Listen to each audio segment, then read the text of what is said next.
Hi, it's me again with Corel Tips and Tricks. Somebody's trying to make this and they're having trouble rotating it in bounding box trouble. So I'm going to take an ellipse and make it really, really narrow. Then I'm going to fill it in with red and take away the outline. So I'm going to Control D and I'm going to rotate it 90 degrees and I'm going to make the new one yellow.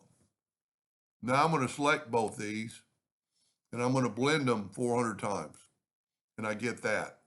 So now there's no rotation.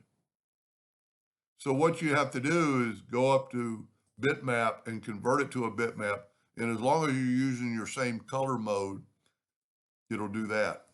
Now look, your rotation's up. So Control D and rotate it 90 degrees and you get that. So here's the next problem. We're going to rotate it 45 degrees to get a block. Look how big the bounding box is. So I'm going to select all this and go up to Object and group those two things together. I'm going to hit P, put it in the center of the page. So if we look at it in a wireframe, see how big the bounding box is? So we need to get rid of that bounding box. So I'm just going to take a square holding down the control button and I'm going to hit P. It's too big.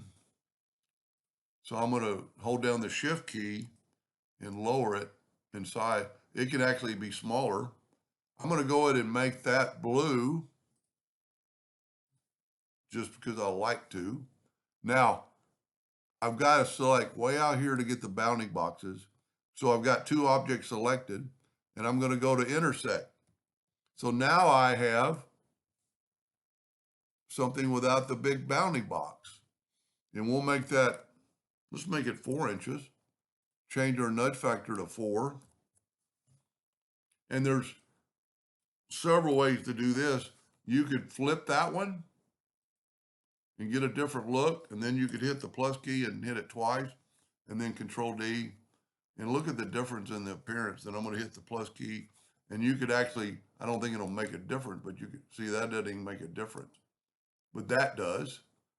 And then you could hit the plus key and go down twice, Control D, and you get that right there. Now, we do have some lines between them, but that could be fixed very easily. Let's just, well, you know what? Let's fix that. Let's get back to the 1. And if you remember, we have a 4-inch nudge. Let's set our nudge to 3.95.